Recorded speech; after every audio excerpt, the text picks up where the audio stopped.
अस्सलाम वालेकुम नाज़रीन, मैं हूं ज़मीर हैदर और आप देख रहे हैं प्रोग्राम पब्लिक पल्स। नाज़रीन, आज दोबारा बहुत गहमा गहमी रही तमाम ऐवानों में, चाहे वो पावर कॉरिडोर्स हों, चाहे वो पावर ड्राइंग रूम्स हों या महफिलें हों जर्नलिस्ट की। वहाँ पे एक ही चीज़ अंडर डिस्कशन रही और वो ये थी काबीना में रद्दोबदल। और ख़ास तौर पर हफीज़ शेख साहब के हवाले से जब बात हुई तो ज़्यादातर का ये ख्याल था और सवाल ये था कि अगर सेनेट का इंतखाब लड़ाया जा रहा था इस्लामाबाद से हफीज़ शेख साहब को, तो फिर इतनी जल्दी हटाने की क्या ज़रूरत थी कि 3, साढ़े 3, 4 हफ्तों में ऐसा क्या बदल गया कि हफीज़ शेख साहब जो हॉट फेवरेट थे और अब उनके ऊपर के जी वो महंगाई पर काबू नहीं पा सके, इस वजह से उनको हटा दिया गया है। फिर ये भी सवालात रहे कि जी हमाद अजहर साहब भी तो इनके साथ रहे, मिनिस्टर ऑफ स्टेट भी रहे फाइनेंस के, और वो उन्होंने कौन सा क्या तीर चलाया था काबीना में जो उनको पूरी की पूरी वजारत ख़जाना जो है सौंप दी गई। और अब देखना यह है कि वो किस तरह इन चीज़ों को हैंडल करेंगे। आज भी सबसे बड़ा सवालिया निशान हुकूमत की कारकर्दगी के हवाले से जब किया जाता है तो वो महंगाई पर काबू ना पाना है। पिछले तकरीबन 2 साल से थोड़ा कम अरसे में महंगाई जो है उस पर काबू नहीं पाया जा रहा। कभी थोड़ा बहुत कुछ खाने पीने की अशिया जो हैं उनकी कीमतें कम होती रहीं, लेकिन बतदरीज इजाफा होता रहा बिजली में, चीनी में, आटे में। कहीं कहीं पे कुछ थोड़ा सा स्टेबल हुआ, लेकिन ज़्यादातर जो ट्रेंड है वो यही रहा। तो सवाल ये बनता है कि हफीज़ शेख साहब को अगर वो उस वक़्त ठीक थे सेनेट के इंतखाब लड़ने के लिए, तो अब ऐसा क्या हुआ, ये भी एक सवाल है, इस पर भी बात करेंगे। और नाज़रीन, पीडीएम के हवाले से आज कुछ खबरें हमने सुनी और पढ़ी भी कि वो पीएमएलएन अब दोबारा इस बात पर गौर कर रही है कि तमाम मामलात जो हैं वो पीडीएम के फोरम पर दोबारा से डिस्कस किए जाएं, पीपल्स पार्टी को ऑन बोर्ड लिया जाए। और हमने एक बात और भी सुनी, शायद राना सनाउल्लाह साहब की तरफ से एक स्टेटमेंट आई कि जनाब अब पीडीएम के जितने इजलास होंगे वो इन कैमरा होंगे और बंद कमरों में होंगे। कोई भी उसकी जो भी फैसले या कमेंट्स या कोई भी बात होगी वो बाहर नहीं निकलेगी।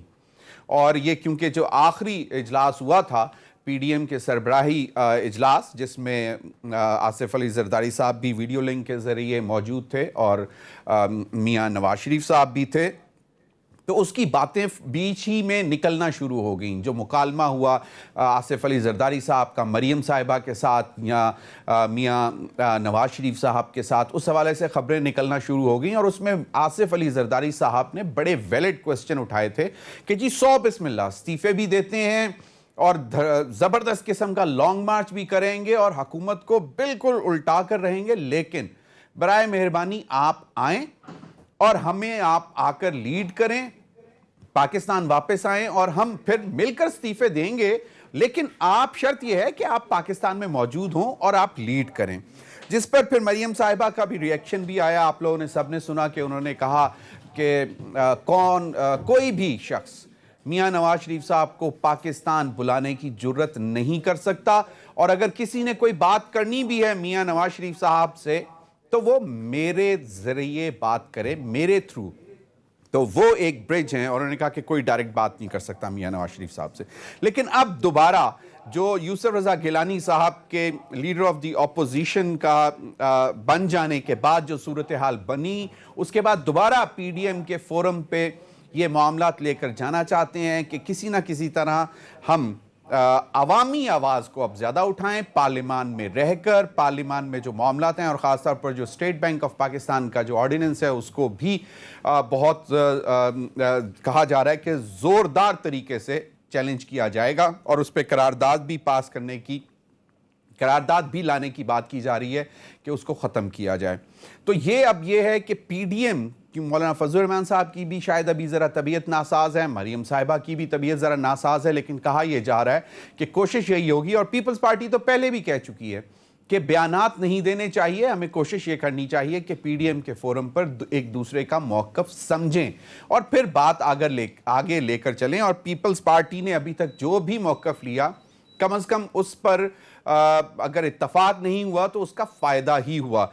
अगर पीडीएम की ज़्यादातर जमातें यानी कि पीपल्स पार्टी को निकालकर बाकी 9 जमातें ज़िमनी इंतखाबात से वॉकआउट कर जाते, सेनेट इंतखाबात से वॉकआउट कर जाते, जो कि उनका ख्याल था, और इस्तीफ़े दे के पीछे हट जाते, तो शायद इतना ज़्यादा इम्पैक्ट नहीं होता। और आपने देखा भी, कल बिलावल भुट्टो जरदारी ने भी ये कहा कि हफीज़ शेख साहब का हटाए जाना पीडीएम की कामयाबी है। इस पर भी बात करेंगे और देखेंगे कि अब सूरत हाल क्या बन रही है।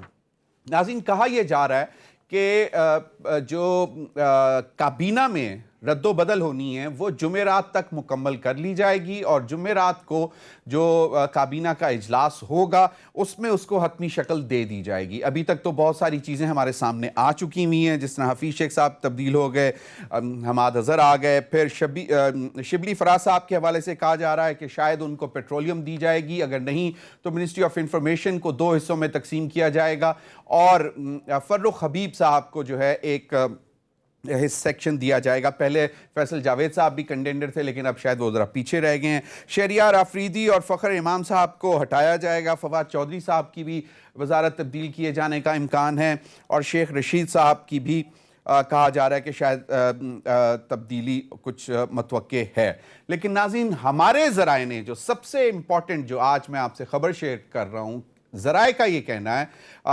कि अभी काबीना में रद्दोबदल के बाद, काबीना में नए चेहरे या जो भी पोर्टफोलियोज तब्दील होने के बाद, अप्रैल में शायद जल्दी या बदेर अप्रैल में कहा यह जा रहा है, हमारे ज़राए का यह कहना है कि चीफ मिनिस्टर पंजाब उस्मान बुज़दार साहब और चीफ मिनिस्टर केपी जो हैं उनको भी तब्दील किया जाने का अब जो है इम्कान है। और बहुत सारे ज़राए ने यह भी कहा है कि जनाब अब ये अप्रैल में शायद हो जाएगा।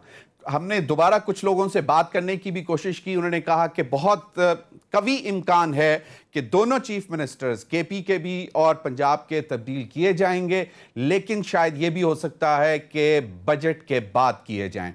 लेकिन हमारी एक सोर्स का कहना यह है कि शायद अप्रैल में ये तब्दीली हो जाए, लेकिन कुछ सोर्स का ये भी ख्याल है कि शायद थोड़ी देर और हो जाए और ये जून बजट के बाद हो। इन्हीं तमाम मामलात पर बात करने के लिए मेरे पास स्टूडियो में मौजूद हैं अहमद जवाद साहब, मरकज़ी सेक्रेटरी इत्तलात पाकिस्तान तहरीक इंसाफ। अभी सेहत मंद हुए हैं कोरोना से लड़कर, माशाल्लाह। बहुत बहुत आपको एक तो मुबारक हो, और बहुत बहुत शुक्रिया आपका प्रोग्राम में ज्वाइन करने का। सेनेटर गौस मोहम्मद न्याई साहब, सीनियर रहनुमा पाकिस्तान मुस्लिम लीग नून, मुझे ज्वाइन किया स्काइप पर, बहुत बहुत शुक्रिया सेनेटर साहब। और सेनेटर कामरान मुर्तज़ा साहब, जमीयत उलमा इस्लाम, और फजल रहमान साहब भी मेरे साथ मौजूद हैं, बहुत बहुत शुक्रिया आपका भी। अहमद जवाद साहब, पहले ज़रा आपसे मैं शुरू करना चाहूँगा मामलात। मैं ये देख रहा था ये जो पाकिस्तान ब्यूरो ऑफ स्टैटिस्टिक्स की एग्जीक्यूटिव समरी जो कि वीक एंडेड ऑन 25/3/2021, यानी कि जो 25 मार्च को जो हफ्ता ख़त्म हुआ है उसके statistics, year on year trend basis पे जो उसने बताया कि जी 15.35% है इंक्रीज़ बहुत सारी चीज़ों में, जिसमें मेनली जो मैंने मार्क की, एक तो मिर्चें जो आप अब मैं क्या कहूँ, लगाते भी हैं लगती भी हैं, 139%, और चिकन 96%, इलेक्ट्रिसिटी फॉर Q1 69%, अंडे 37% और शुगर 20% इजाफा। शिबली फराज साहब कहते हैं कि जी इसी वजह से, महंगाई पर काबू ना पाने की वजह से हफीज़ शेख साहब को भी हटाया गया, और मज़ीद तब्दीलियां जो हैं वो भी परफॉर्मेंस बेस्ड हैं, या बस प्राइम मिनिस्टर साहब का दिल कर रहा है कि बस अब ज़रा चेहरे बदलने चाहिए? नहीं, देखें, ऐसी बात तो नहीं है कि इसमें कोई दिल चाहने वाली बात है कि प्राइम मिनिस्टर का किसी दिन दिल चाहा तो उन्होंने कहा कि चेहरा बदल दें। Prime minister as far as I know किसी भी शख्स को बदलने से पहले एक पूरा मौका देते हैं कि वो परफॉर्म कर सके, उनकी जो विज़न है, उनकी जो स्ट्रेटजी है उसके मुताबिक काम कर सके। और मैं ये समझता हूँ कि ये जितनी भी आप तब्दीलियाँ देख रहे हैं, इसमें ज़रूरी नहीं है कि इस तब्दीली के पीछे कोई डेफिशिएंसी उस शख्स के बारे में हो सकता है कि एक रोल होता है। मैं आपको एक छोटी सी एग्जांपल दूंगा कि आप, चूँकि प्राइम मिनिस्टर का ताल्लुक क्रिकेट से रहा है तो क्रिकेट की एग्जांपल जो है वो दी जाती है कि एक ओपनर है जो कि जिसकी एबिलिटी जो है ना विकेट पे स्टे करने की ज़्यादा है, लेकिन तेज़ खेलना या चौके छिक्के मारना नहीं है, और वो 25-30 ओवर निकाल चुका हुआ है, आखिरी 20 ओवर रह गए हैं, और अब ज़रूरत है कि कोई चौके छक्के आके मारे, कोई तेज़ रन्स बनाए। तो ये नहीं है कि उसने परफॉर्म अच्छा नहीं किया, उसने अपना रोल अदा कर दिया है। अब आपने ये भी क्रिकेट में देखा होगा कि वहाँ पे कैप्टन की तरफ से कोई सिग्नल आया और हमारे साहब टेल एंडर हैं। नहीं, ये मैंने नहीं कहा। मैंने कहा है कि तेज़ खेलने वाला, तेज़ खेलने वाला जो है वो चौथे नंबर पे भी हो सकता है, 5वें पे भी हो सकता है, 6वें पे भी हो सकता है। मैंने इसलिए ये लफ्ज़ इस्तेमाल किया। तो अब उनका रोल जो था वो एक फाउंडेशन ले करने का था। और एक सीनियर वजीर शिबली फराज साहब ने कहा और बाकायदा ऑन एयर कहा। मैं उसको भी एक्सप्लेन करता हूँ। देखें, अब एक रीज़न जो आपने जिसका जिक्र भी किया महंगाई का, देखें मैं कोई भी इसको डिनाई तो नहीं कर सकता। आपने अभी स्टेटिस्टिक्स ऑफ ब्यूरो जो है उसके आपने मेरे सामने रख दी है स्टेटिस्टिक्स, तो मैं क्या इसको इनकार करूं? महंगाई है, इसमें कोई शक है, और महंगाई बढ़ी है, और इसकी जिम्मेदारी किस पे है? इसकी जिम्मेदारी हुकूमत पे और इन पर्टिकुलर फाइनेंस मिनिस्टर के ऊपर जाती है, ठीक है ना? तो ये तो कोई इसमें कोई दो राय नहीं है। स्टेट बैंक के रेगुलेशंस पर भी डिपेंड करता है कि आपने किस तरह मैनेज करना है, किन पॉलिसीज को लेकर चलना है ताकि महंगाई पर काबू किया जाए। देखिए वो तो टीम वर्क है। अजहर और बाकिर रजा साहब की मतलब अच्छी जमेगी, और क्योंकि आगे स्टेट बैंक ऑफ पाकिस्तान के बहुत सारे मामला हैं। इंटरेस्ट रेट बहुत मेंटेन, इंटरेस्ट रेट्स का सबसे बड़ा सवालिया निशान होता है अगर आपने इन्फ्लेशन पे काबू पाना है। देखें, जो एक फाइनेंशियल आप कह लें कि एक टीम जो होती है वो उसमें स्टेट बैंक भी इम्पॉर्टेंट है, उसमें एफबीआर भी इम्पॉर्टेंट है, उसमें ministry of information, ministry of finance भी इम्पॉर्टेंट है, उसमें ministry of commerce and industries भी, हर एक अपना अपना रोल है ना। ये तो एक टीम वर्क है जिससे इकोनॉमी को आप शेप देते हैं। सही। तो इसमें मैं सिर्फ ये नहीं कह रहा कि इसमें स्टेट बैंक का कोई रोल है कि नहीं, बिल्कुल होगा उसका भी, लेकिन एक लीडर, एक टीम लीडर जो होता है फाइनेंस के अंदर, वो मिनिस्टर फॉर फाइनेंस होता है। और आपने जब जिम्मेदारी अगर अब डालनी होती है तो वो उनके ऊपर, और परहैप्स ये टाइम, अब जैसे देखें हमारे 3 साल पूरे होने वाले हैं चंद महीनों में, तो आपने पिछले आखिरी 2 साल 3 साल हो गए जी। 3 साल अगस्त में होंगे ना? नहीं, अगस्त में हमने टेक ओवर किया था। अच्छा, हाँ, चल सही है, ठीक है जी, बिल्कुल सही है।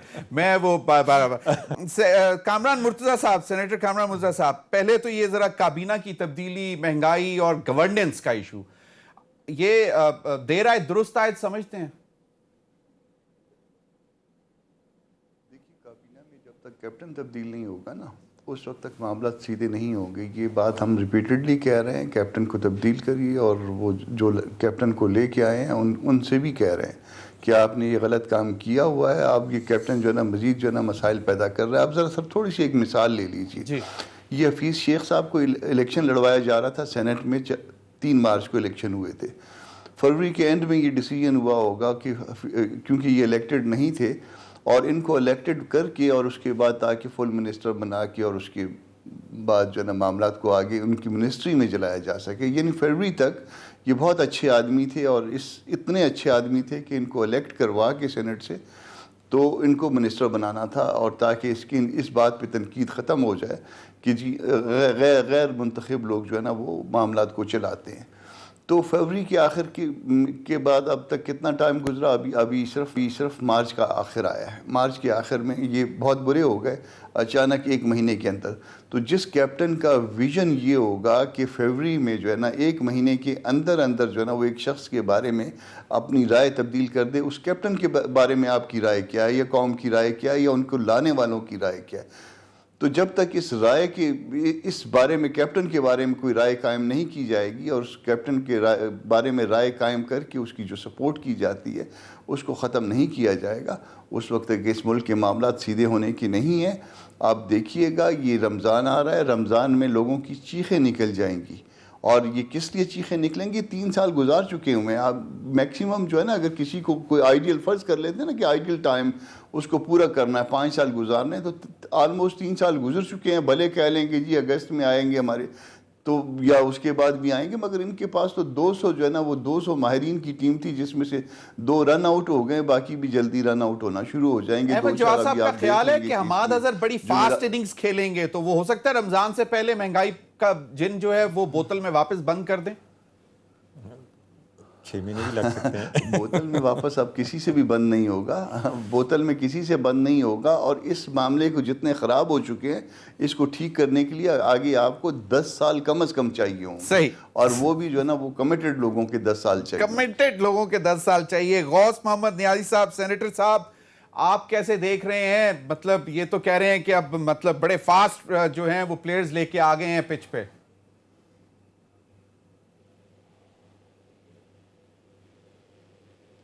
गौस मोहम्मद नियाज़ी साहब, नियाज़ी साहब को आवाज नहीं जा रही मेरी? हेलो जी नियाज़ी साहब, आवाज आ रही है मेरी? जी जी आ रही है जी। जी अच्छा सर, मैंने कहना था कि ये हमाद अजहर साहब तो ये इनकी जो फाइनेंशियल टीम थी उस टीम का हिस्सा रहे हैं, तो इससे ये तवक्को करना कि ये फास्ट खेलेगा और ज्यादा जल्दी रन बनाएगा, चौके छक्के लगाएगा, मेरे ख्याल में ये तो खाम ख्याली है। ये खिलाड़ी बदल कर इस टीम में इतनी सकत है नहीं है, 2.5-3 साल गुजर गए और इनसे कोई महंगाई पे काबू नहीं पाया जा सका। अब हफीज शेख पे ये इल्जाम लगाते हैं कि जी उसने चूंकि महंगाई पे काबू नहीं पाया तो हमने उसको फारिग कर दिया। भाई सिर्फ हफीज शेख का कसूर नहीं है, उसमें गवर्नेंस का मेन कसूर है। और जो मतलब है कि जी बाकी चीजों को कंट्रोल करना वो तो सूबों का काम है या सूबाई हुकूमतों का काम है। उसमें अगर कोई कहीं महंगाई अगर है और महंगाई भी डबल ट्रिपल 1-2 साल में आप देखें कि कोई भी 100% से भी ज्यादा रेट इंक्रीज हुआ है। क्यों हुआ है जी? उधर कहते हैं कि जी हमने डॉलर के रेट को काबू किया है, डॉलर का रेट कम हो गया है जी, तो डॉलर का रेट कम हुआ है तो फिर महंगाई कम होनी चाहिए। मसला ये है कि इनके पास गवर्नेंस नहीं है और इस टीम में 2-2.5 साल बड़ा टाइम होता है। 2.5 साल के बाद तो जो 85 पार्टी हैं, हमारी पार्टी ने होमवर्क शुरू कर दिया है कि जी नेक्स्ट इलेक्शन में हमने कैसे जाना है। तो 2.5 साल के बाद तो तैयारियां होती हैं नेक्स्ट अगले इलेक्शन की तैयारी की। तो ये अभी टीम बदल रहा है कि ये आएगा तो ये ठीक कर देगा, ये आएगा तो वो ठीक कर देगा। कोई एक चीज इंडिकेटर दिखा ले, फिर ये झूठ बोलते हैं। IMF ने ये कहा है कि पाकिस्तान को वार्निंग दी है कि आपने जो फिगर हमें दी है वो गलत दी है। और ये हफीज शेख साहब, क्योंकि आपको याद है कि पिछले साल इन्होंने कहा था कि हमारा ग्रोथ रेट 3% है और बस जब कोविड आया तो उसने कहा जी मेरे से कैलकुलेशन में गलती हो गई है, असल में हमारा ग्रोथ रेट 1.9 था। तो ये इस किस्म के झूठ बोल के और सोशल मीडिया पे चीजें वायरल करके अपनी नालायकी छुपाते हैं, तो इससे कब तक काम चल सकता है?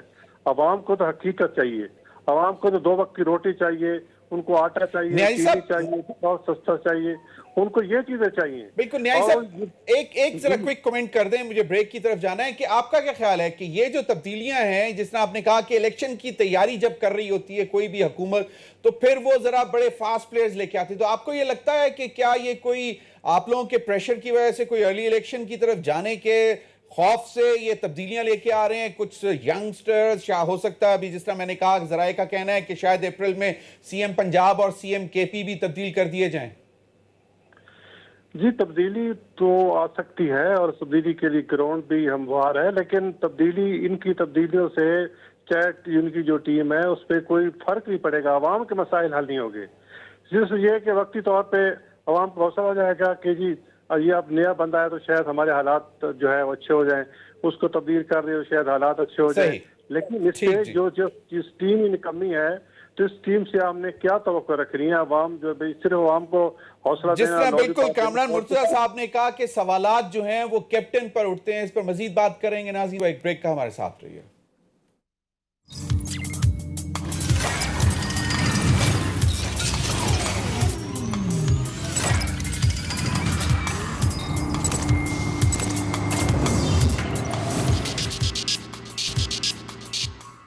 वेलकम बैक नाज़रीन। अहमद जवाद साहब, पंजाब चीफ मिनिस्टर और KP के चीफ मिनिस्टर साहब की भी हमारे पास ज़राए से खबरें आई हैं कि उनको भी तब्दील किए जाने का सीरियसली सोचा जा रहा है। कुछ का ख्याल है कि शायद बजट के बाद या फिर अप्रैल में ही होगा, क्योंकि अगर होना है तो अभी होना है, बजट के बाद तो फिर नई टीम आना, उसको वो कहेंगे कि जी I don't own this budget, तो फिर उसका क्या फ़ायदा। और दूसरी हमारी इतलात ये हैं कि नईमुल हक साहब मरहूम की जगह सैफुल्लाह नियाज़ी साहब special assistant to prime minister on political affairs आ रहे हैं। देखिए मैं अभी फ़िलहाल स्पेकुलेशन पे बात इसलिए नहीं करूँगा कि जब तक नोटिफिकेशन नहीं आ जाता, लेकिन ये मैं आपको ज़रूर बता सकता हूँ कि Saifullah Niazi as a chief organizer उन्होंने पार्टी को बड़ा ज़बरदस्त ऑर्गेनाइज़ किया, जो इमरान खान की एक्सपेक्टेशन थी उसको मीट किया, फिर अब वो सेनेटर बन गए और मुझे इस बात का यकीन है कि he will have an important role in the coming days in the government. और जो आपने सुना है वो भी हो सकता है और कुछ और भी हो सकता है। मैंने जो सुना है जराये के हवाले से, जो चीफ मिनिस्टर पंजाब और चीफ मिनिस्टर के जी उनके हवाले से, उस्मान बुज़दार साहब के हवाले से कहते हैं कि ये वसीम अकरम प्लस है, नथिंग डूइंग। देखिए मैं आपको मैंने थोड़ी देर पहले भी जो बात की थी, देखें हमने जो 50 ओवर का मैच था ना जिसका हमें मैंडेट मिला था, उसमें से 30 ओवर ख़त्म हो गए, ठीक है, पीछे 20 ओवर है। अब 30 ओवर में जो काम करना था बुज़दार साहब ने, उन्होंने अच्छा किया, महमूद खान साहब ने भी अपना कर दिया। अब ये आखिरी 20 ओवर हैं, उसमें हमें थोड़े से अब शाहिद अफरीदी जैसे प्लेयर्स चाहिए जो कि चौके छक्के भी मारेंगे, तेज़ रन्स भी लेंगे, ताकि रन रेट अच्छा हो जाए ना। सही है। हम इतना अच्छा टारगेट 2023 के इलेक्शन में देना चाहते हैं अपोजिशन को कि उनको जो है पता चल जाए एक दफ़ा कि यार ये रन्स का हम बार जो लगा दिए इसको हम कैसे चेस करेंगे। तो हमारा अब टारगेट ये है कि हमने रन्स का हम बार लगाना है, और वो आखिरी 20 ओवर में। श्योर 2023 देखें उससे पहले भी हो सकता है। हम तो तैयारी अब ये देखें ना, मौसम खराब हो जाए, बारिश हो जाए तो 50 ओवर का मैच 40 पे आ जाता है। तो हम तो उसकी भी तैयारी कर रहे हैं। कामरान मुर्तज़ा साहब, हर चीज के लिए तैयार रहना चाहिए। हर चीज के लिए तैयार रहना चाहिए। आप लोगों की भी तैयारी मुकम्मल है? बिल्कुल मुकम्मल है हमारी तैयारी, और अल्टीमेटली होगा भी यही कि इलेक्शन पहले होंगे। और ये जो रन रेट बढ़ाने की बात कर रहे हैं, आप देखिए कि कितनी जल्दी लोग जो ना वापस पवेलियन में आएंगे। और अल्टीमेटली जो ना इसी तरह से, जिस तरह से हफीज़ शेख साहब गए हैं और दूसरे दोस्त गए हैं, उसी तरह से कप्तान भी किसी दिन रन आउट होके ना वो भी जो ना इधर उधर देखते वापस आ रहे होंगे। अच्छा, आपको भी ऐसा लग रहा है? नहीं, लेकिन कप्तान तो पवेलियन से अपना रोल अदा बिल्कुल ऐसा लग रहा है। वो कह रहे हैं कप्तान तो बैठा हुआ है, पहले ही पवेलियन में बैठा हुआ कंट्रोल कर रहा है। मैं कह रहा हूं वो पवेलियन से भी कर सकता है, इट डजंट मैटर कि he is in the field और नॉट। नहीं, कंट्रोल तो खैर कंट्रोल तो किसी और के पास है, कप्तान के पास नहीं है। कंट्रोल तो कोई और कर रहा है, मगर वो जो कंट्रोल कर रहा है वो कंट्रोल इसलिए कर रहा था कि अपने लिए भी, अपना भी गुजारा करो, हमारा भी गुजारा करवाओ। दोनों का गुजारा नहीं हो रहा, इधर तो पब्लिक की चीखें निकल। कामरान मुर्तज़ा साहब, प्रेशर बहुत ज्यादा था, खास तौर पे उस्मान बुज़दार साहब के हवाले से, जो आप कह रहे हैं जो कंट्रोल कर रहे थे, उन्होंने भी बहुत कहा लेकिन नहीं चेंज किया। अब आपको क्या लगता है कि अब वाकई ये जो जवाद साहब ने बात रीजन बताई है कि हमें फास्ट रन रेट चाहिए, इसलिए तब्दीली कर रहे हैं, या अभी भी प्रेशर है? देखिए, मिड स्ट्रीम में कभी भी जो ना हार्सेस चेंज नहीं करते हैं अगर मामला सीधे जा रहे हों। अगर ये बिल्कुल जो है ना एक सेटल प्रिंसिपल है। और अगर इनका जो ना बड़ा अच्छा जो ना वो रन रेट बन गया था, तो उन्हीं खिलाड़ियों को कहते, उन्हीं प्लेयर्स को कहते कि आप जरा थोड़ा सा तेज चलो। और इसका मतलब है कि बहुत अच्छा बना लिया 3 साल में, मगर मतलब परफॉर्मेंस बेस्ड ही है ना, आप यही कहना चाह रहे हैं? ना वो बहुत बुरी है। देखिए मिसबाहुल हक जो है ना बड़ा अच्छा बैट्समैन था, तो लेकिन चौके छक्के नहीं मार सकता। समझ नहीं है, आप क्रिकेट की तरफ बार-बार ला रहे हैं। मैं तो इसलिए ला रहा हूं ताकि अवाम को आसान जबान में गौस मोहम्मद न्याजी साहब, कहा यह जा रहा है कि शायद चीफ मिनिस्टर उस्मान बुज़दार साहब को इसलिए भी तब्दील किया जा रहा है क्योंकि पीपल्स पार्टी ने इशारतन कह दिया है कि ईद के बाद जो है वो इन हाउस तब्दीली और आप लोग भी साथ देंगे, और शायद हमजा शहबाज शरीफ साहब का नाम पिच किया जा रहा है कि उनको लीडर ऑफ द हाउस बनाने का प्लान है इन हाउस तब्दीली के बाद। इस वजह से चेंज किया जा रहा है चीफ मिनिस्टर उस्मान बुज़दार साहब को। देखिए जी, हुकूमत भी, मेरे दोस्त ने कहा कि जी जो चाहते हैं कि जी जो बैटिंग थोड़ी स्लो है तो उसको तेज किया जाए, तो उस्मान बुज़दार को तब्दील करके इनको ये कभी भी अपना वज़ीर आला नहीं बना सकेंगे। इनकी जो उस्मान बुज़दार है मजबूरी बन चुका है, उसको अगर छेड़ते हैं तो फिर नया वज़ीर आला बनाने के लिए बहुत मुश्किल हो जाएगा, तो इसलिए ये डरे हुए हैं। बाकी रहा अपोजिशन का, तो अपोजिशन सलाह मशवरे कर रही है कि किस तरह उसको उस्मान बुज़दार को किस तरह हटाया जाए, उसको हटाने के कितना फ़ायदा, क्या अपोजिशन को क्या फ़ायदा होगा। आप देखें हालात इतने ख़राब हो चुके हैं कि शायद जब तक कि किसी के पास वाज़ेह मैंडेट न हो वो सूबे के हालात या गवर्नेंस ठीक नहीं कर सकेगा।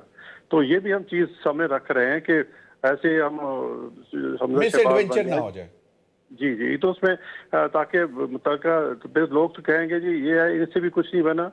तो पंजाब ऐसा बड़ा सूबा है और हमारा ये तजर्बा है कि जब तक आपके पास वाज़े मैंडेट ना हो, 2/3 मेजॉरिटी तक ना हो, तो आप डिलीवर नहीं कर सकते।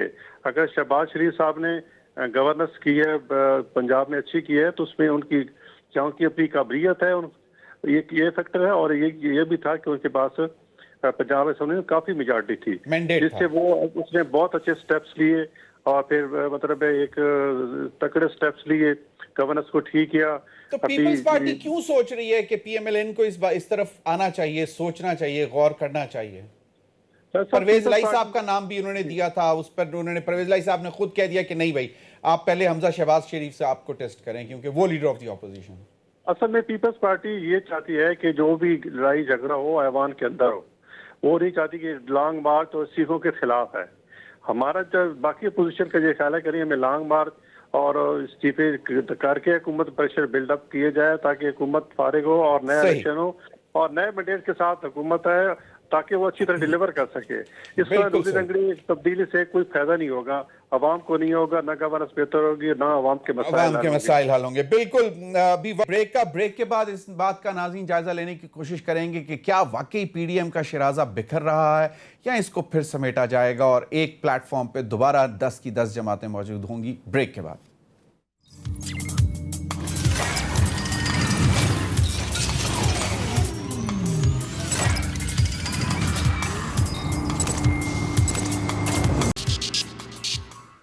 वेलकम बैक नाज़रीन। कामरान मुर्तज़ा साहब, आपसे शुरू करना चाहूँगा, ये पीडीएम का शिराजा क्या समेटने की कोशिश की जा रही है? हमने सुना कि पीएमएलएन का एक इजलास हुआ जिसमें उन्होंने दोबारा इस बात पर गौर किया कि जनाब हमें पीपल्स पार्टी के साथ दोबारा बैठकर बात करनी चाहिए और एक दफ़ा फिर मिलकर जो है एक एफर्ट करनी चाहिए हुकूमत को डिसलॉज करने के लिए और अवामी मसाइल को ज़्यादा तेज़ी से उजागर करना है और उनके लिए लड़ना है।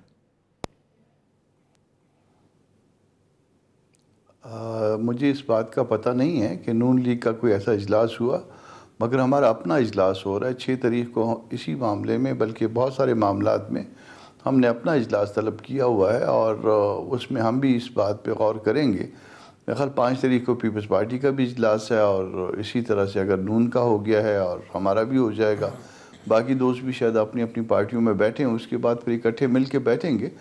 तो शिराजा मेरा ख्याल है बिखरना जो है वो किसी के मफाद में नहीं होगा। मुमकिन है कि किसी के पार्ट पे कोई गलती हो, गलती काबिल माफ़ी भी होती है और अगर उसके लिए जो ना सॉरी कर भी लिया जाए तो मामला ठीक भी हो सकते हैं, कोई ऐसी बात नहीं है। असल मकसद ये है कि 2 मकासद जो है ना वो हमारे सामने है। एक मकसद ये है कि आप इस मुल्क में दस्तूर के मुताबिक मामलात को आगे चलाने की कोशिश करें, इस्टेब्लिशमेंट की जितनी कम से कम मुदाखलत हो ना हो तो वो आइडियल है या कम से कम हो। और दूसरी बात ये कि हुकूमत जो है ना ये बज़ात ख़ुद मुल्क के लिए एक रिस्क बन गई है और ये अगर साल 2 साल और मज़ीद चलने दिया गया तो शायद जो है ना फिर उसके बाद जो है वो इसको संभालना मज़ीद मुश्किल हो जाएगा, शायद किसी के बारे में नहीं रहेगा। तो ये 2 बातें हैं, 2 बातों पर हम इकट्ठे हैं। बाकी कुछ गलतियां हम में हो सकती हैं, कुछ गलतियां किसी और में हो सकती हैं, या इख्तिलाफ राय हो सकता है। हैसियत सदर पीडीएम मौलाना फजल रहमान साहब कुछ ज्यादा नाराज हो गए इस सारी सूरत हाल जो डेवलप हुई यूसुफ रज़ा गिलानी साहब? देखिए इसमें फैसला हुआ था ये बिल्कुल वो हमें मालूम है जी, लेकिन क्या मौलाना साहब ने ज्यादा कुछ रद्द अमल दिखाया, गुस्सा हुए, नाराज हुए कुछ? नहीं, कोई भी उन्होंने तो कोई ऐसा कोई मेरे ख्याल कोई मीडिया में नहीं आए हैं और बात नहीं की मीडिया में। नहीं, मैं आपकी अंदरूनी जो मुलाकातें हैं उस हवाले से पूछ रहा था। नहीं, मेरी अपनी भी मुलाकात नहीं हुई, वो डीआई खान में है, मैं चले, हाँ, अल्लाह उनको सेहत तक डीआई खान से नहीं आए, बिल्कुल सेहत दे। कहा यह जा रहा है कि आप काफी बेहतर हैं। बिल्कुल। सेनेटर गौस मोहम्मद न्याई साहब, क्या मतलब यूसुफ रज़ा गिलानी साहब का लीडर ऑफ द ऑपोजिशन बन जाना इतना कोई बड़ा मामला था कि बयानबाजी भी शुरू हो गई पीपल्स पार्टी और पीएमएलएन के दरमियान, और अब यह भी कहा जा रहा है कि पीपल्स पार्टी मजीद स्मार्ट मूव्स खेल रही है और पंजाब में भी शायद इसी तरह शायद मरियम नवाज और हमजा शहबाज साहब के दरमियान मजीद दूरियां बढ़ाने की भी पीपल्स पार्टी कोशिश कर रही है। देखिए जमीर साहब, मुस्लिम लीग नून ने अपनी जो रिवायती जो ट्रेडिशंस हैं उससे हट के स्ट्रगल की है उसके की इस्टेब्लिशमेंट के खिलाफ समझ लें, या आइन की जो आइन ने एक तरीक़ेकार तय किया है मुख्तलिफ कुव्वतों के लिए मुल्क चलाने के लिए, तो इदारों की मुदाखलत के खिलाफ अब पाकिस्तान सुन्नी लीग नून ने बड़ी कुर्बानियाँ दी हैं। अब मियां नवाज शरीफ साहब को डिस्क्वालीफाई होने से लेकर फिर जो उनके जेल जाने में, फिर मरीम और मियां साहब के जेल जाने में, फिर बीमार अली को छोड़कर वापस आने में, और फिर इस तरह की बहुत सी मरीम रही, और फिर मरीम को जिस तरह जेल में ऐसे मतलब फिर अब तो बाहर चले गए ना जी, अब तो मजे में है वो, तो अब अजीब ही कहानी चल रही है, पता नहीं किसके बाप ने बाप से पूछ के भेज दिया, वो तो मैं उसमें नहीं जाना चाहता कि वो, मैं वही कह रहा हूँ ना कि इतनी स्ट्रगल करने के बावजूद अगर आप एक छोटे से ओहदे के लिए जिसकी कोई एक वक़्त नहीं है उसके लिए आप एस्टेब्लिशमेंट से या हाथ मिलाते हैं, तो ज़ाहिर है एक रिएक्शन तो होना था हमारी पार्टी की तरफ से। अच्छा, आपको लगा कि पीपल्स पार्टी ने हाथ मिलाया एस्टेब्लिशमेंट से? ज़ाहिर है फिर अब जो जिन जिन जिन सेंटर्स ने सपोर्ट किया है वो किसके इशारे पे चलते हैं वो सबको पता है। ये बहुत बड़ा, बिल्कुल आपने सही कहा, तो इस वजह से शायद जरा थोड़ी सी तलखी है, लेकिन अब उम्मीद है कि दोबारा इकट्ठे हो जाएंगे, यस और नो? मुझे जवाब साहब मैं इस पे एक बात कहूंगा कि जी जिस तरह स्टॉक सी ऊपर जाती है तो फिर थोड़ी नीचे से करेक्शन होती है, ये इतनी है, ये करेक्शन आएगी नियर फ्यूचर जो है मेरे ख्याल में, क्योंकि जिस काम के लिए इकट्ठे हुए हैं तो छोटे मोटे अगर करते चलेंगे। अहमद जवाद साहब, your take, Peoples Party played smart? देखिए, सो फार तो ऐसा ही महसूस हो रहा है कि पीपल्स पार्टी अपने जो उसके अहदाफ थे उनको एक एक करके उसने हासिल किया है, और उसने पीडीएम का जो प्लेटफॉर्म है, फोरम है, उसको पूरी तरह से एक्सप्लॉइट किया है अपने ऑब्जेक्टिव्स के लिए, ना कि पीडीएम के ऑब्जेक्टिव के लिए। और तो इसलिए इसमें कहने में कोई हर्ज नहीं है कि they have played very smart. और मेरा ख्याल है कि दूसरी दो बड़ी पार्टियां जो political analyst, you see them joining back again and launching a collective, मतलब united move against the government? मेरा ख्याल है कि जो अब क्रैक आ गया है इसमें अब एक मिसट्रस्ट भी आ गया है। अब वो वाला मैं नहीं समझता कि हम आहंगी इन पार्टियों के दरमियान हो सकती है कि जो कि मतलब जो भी फैसला होगा हर कोई दो दफा सोचेगा कि शुड बी एग्री, फिर किसी एक नुक्ते के ऊपर पार्शली ये इकट्ठे भी हो जाएं। एक तो दे दिया पीपल्स पार्टी ने कि जी पंजाब में तब्दीली लानी चाहिए जी, तो उसमें अब ये डिपेंड करता है कि वो किस हद तक मिसट्रस्ट है और वो किसी एक नुक्ते पे इकट्ठे होते हैं कि नहीं होते। आई थिंक पीडीएम का ओवरऑल अगर आप कंक्लूजन कहें तो पीडीएम इज़ लॉस्ट। मैं ये नहीं कह रहा कि पीडीएम ख़त्म हो गई, लेकिन मैं ये कह रहा हूँ कि PDM is lost after 6 months। After 6 months तो इनको जो इन्होंने एक पूरी फाउंडेशन जलसों वलसों की और उन्होंने एक नुक्ते पे पहुंच के उसको नुक्ता अरूज पे लेके जाना था, तो वो नुक्ते पे पहुंच के तो वहां से तो नुक्ता जवाल शुरू हो गया ना। अरूज पे गए थे? नहीं, अरूज पे जा ही नहीं सके, उस नुक्ते से वो नीचे चले गए जहां से कि उन्होंने टेक ऑफ करना था। इंटेलिजेंटली बातें सारी की ना कि जी इस्तीफे नहीं देने चाहिए, दे ऑल एग्रीड के, बिल्कुल सही है, हमें मैदान नहीं खाली छोड़ना चाहिए, तो इसमें मतलब नुकसान क्या? नुकसान तो ये है ना कि इस वक्त दोनों पॉलिटिकल पार्टीज एक दूसरे के खिलाफ स्टेटमेंट्स दे रही हैं, एक दूसरे से गुफ्तगू मीडिया के जरिए हो रही है, सवाल भी मीडिया पे हैं, जवाब भी मीडिया पे हैं। तो ये ऐसे तो नहीं होते ना इत्तेहाद, तो जब आप इत्तेहाद कर लेते हैं तो फिर इस तरह से तो नहीं सूरत हाल होती। तो ये मिसट्रस्ट है ना। तो आप समझते हैं कि ये मिसट्रस्ट इतनी आसानी से और जल्दी पार्टीज के दरमियान ख़त्म हो जाएगा? I don't think so. चलें, आपकी बिल्कुल ऑब्जर्वेशन हो सकती है। अहमद जवाद साहब, कामरान मुर्जा साहब और गौस मोहम्मद नियाज़ी साहब, आप तीनों का बहुत शुक्रिया। नाज़रीन, अब तक के लिए इतना ही, इजाज़त दीजिए, अल्लाह हाफ़िज़।